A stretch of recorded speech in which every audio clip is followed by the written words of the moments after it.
Exame da OAB. Resultado da primeira etapa é divulgado hoje. Vamos discutir a formação dos estudantes de Direito. Na nossa entrevista de estúdio, um investimento de 75% dos royalties do petróleo, como mudar a educação no país? E ainda hoje fica a dica sobre Alzheimer. É agora no Circuito FMG.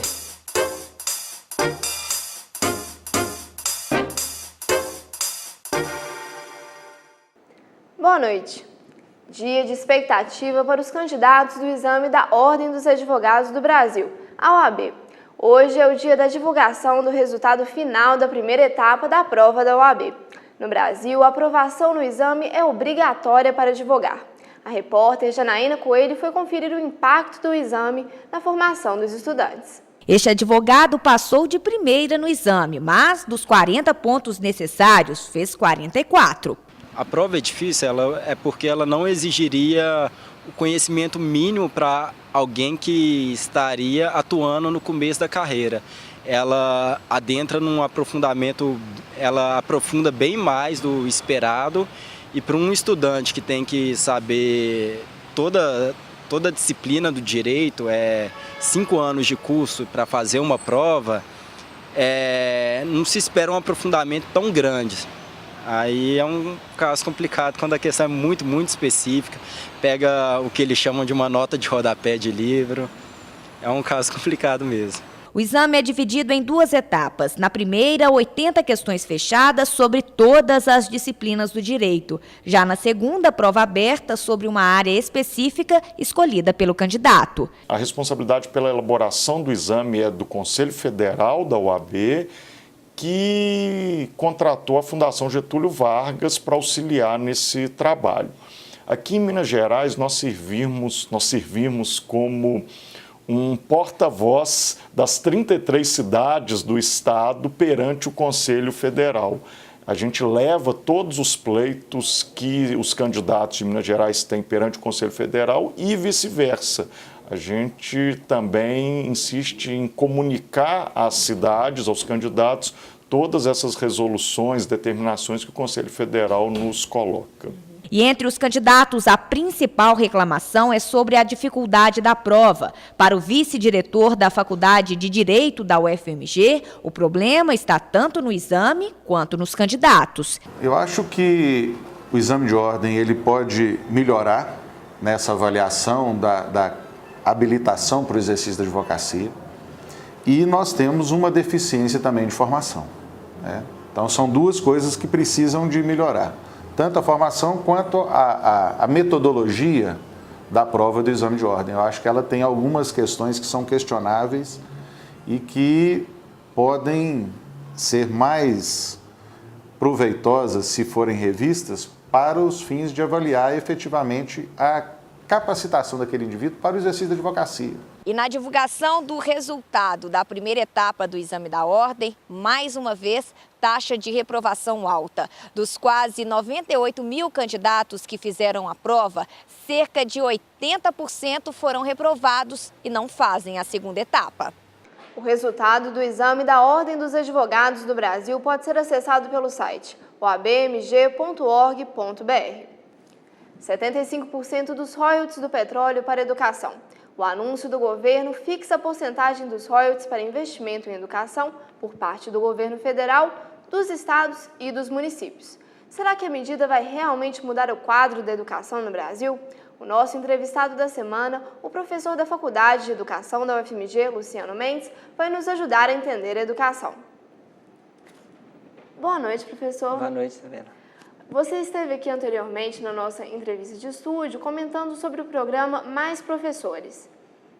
Sim, naquela ocasião a gente chamou a atenção para a importância muito relativa do programa para resolver os problemas da educação brasileira. A gente falava assim, é preciso que a gente invista fundamentalmente na carreira e no salário dos professores. Um pouco essa era a abordagem daquele dia. E o MEC disse que o professor vai ser a prioridade. Dá para acreditar? Eu acho que, de um certo sentido, dá. Quer dizer, não há por que duvidar do MEC. Eu acho que a grande questão a se colocar, os recursos advindos do royalty do petróleo, ele impacta fortemente a situação que a gente tem hoje no país. Acho que essa é a questão. Além disso, há que se perguntar, o modo como se gastará ou se gasta esse dinheiro no Brasil é um modo que permite que a gente dê a esse dinheiro a finalidade pressuposta pelo legislador e pelo próprio projeto? Acho que são questões importantes que a gente tem que discutir, mas não creio que o MEC queira fazer desse dinheiro outra finalidade que não é investimento na educação. E, professor, o que implica associar a melhoria da educação aos royalties?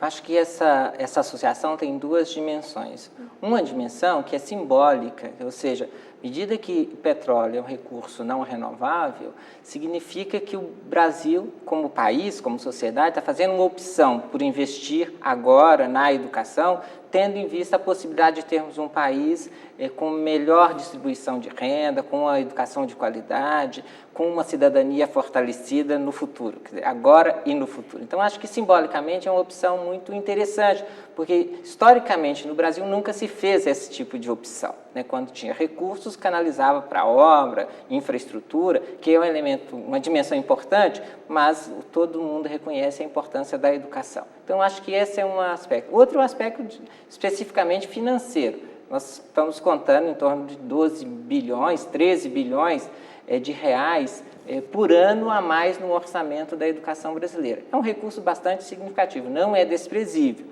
Por outro lado, é preciso considerar também que esse recurso, que não é desprezível, é um pequeno acréscimo em relação à nossa reivindicação dos 10% do PIB para a educação, porque nós temos uma grande demanda, várias urgências, que esses recursos, é claro, eles ajudam, mas definitivamente não resolvem o problema da educação. E sobre essa luta pelos 10% do PIB que você mencionou? Então, acho que essa luta continua. Se você entra hoje nas páginas, discute com os especialistas, com ativistas em educação, aqueles mesmos que pressionaram pela royalties do petróleo para a educação, fica muito claro que uma luta é essa, mas essa luta não impede, pelo contrário, ela reforça a luta dos 10% para o PIB. Porque se a gente for fazer em termos de conta, o royalty do petróleo significa um acréscimo de algo em torno de 0,3, 0,4 do PIB para a educação. Se a gente tem um PIB em torno de 4 trilhões, né? Então acho que significa relativamente pouco nessa nossa luta. Hoje o Brasil gasta com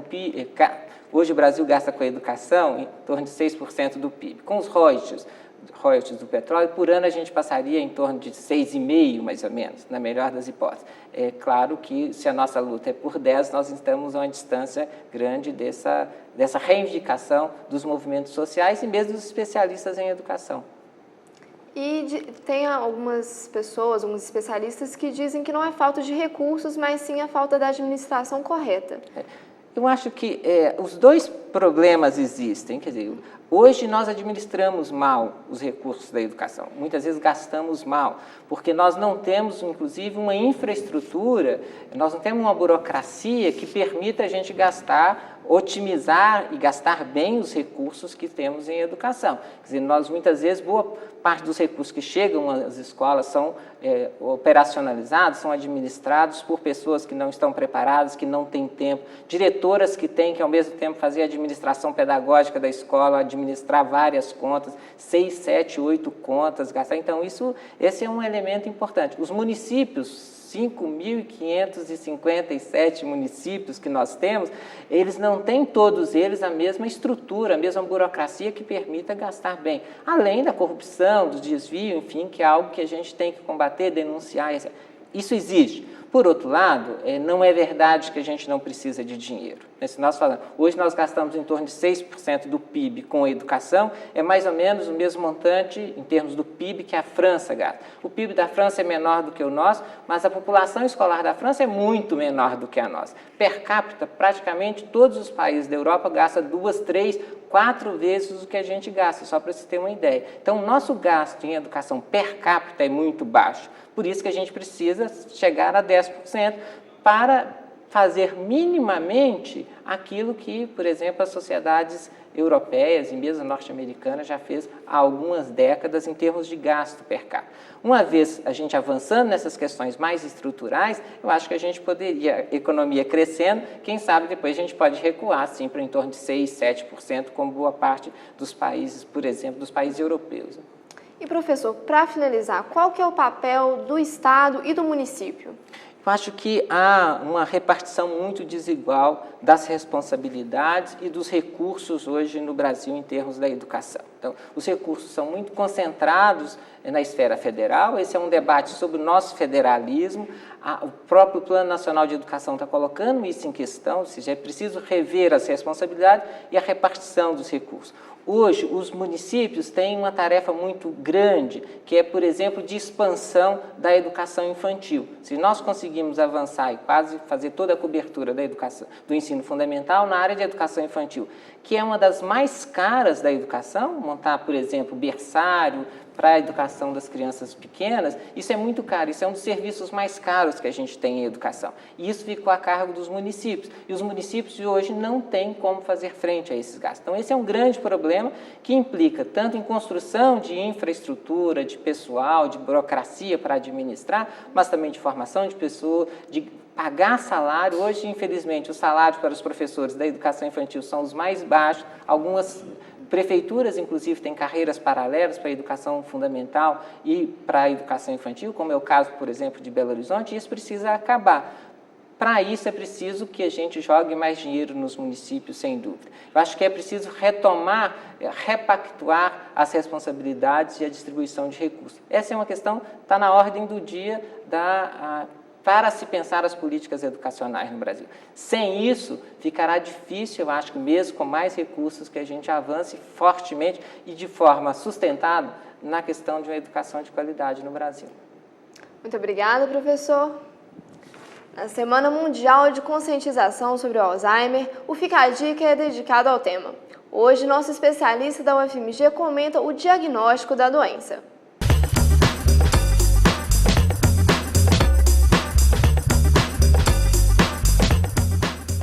O diagnóstico da doença de Alzheimer depende particularmente, especialmente, de entrevista feita pelo médico com o paciente e com seus familiares. Geralmente são os médicos neurologistas, os psiquiatras e os geriatras, aqueles que mais conhecem, que mais se interessam por essa área. O diagnóstico implica em examinar a memória.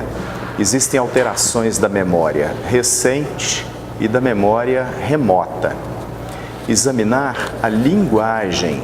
Existem afasias, dificuldades de gerar linguagem. Examinar as praxias, a capacidade de executar as coisas. E as gnosias, a capacidade de conhecer as coisas. A doença de Alzheimer, ela ocorre quando essas dificuldades vêm em associação. Amanhã a dica é sobre as mudanças provocadas pelo Alzheimer no ambiente familiar. Fique ligado. Teatro e conscientização ambiental para os estudantes do Centro Pedagógico da UFMG. Na tarde de hoje, os alunos do CP assistiram à apresentação da peça A Arca do Lixo no auditório da reitoria da universidade. A montagem discute consumismo, lixo, reciclagem, preservação da natureza e ainda homenageia Vinícius de Moraes. A peça é realizada pelo grupo de teatro do Centro Pedagógico. Passa tempo, tic-tac, tic-tac, passa a hora. O Circuito UFMG termina agora. Obrigada pela companhia e até amanhã.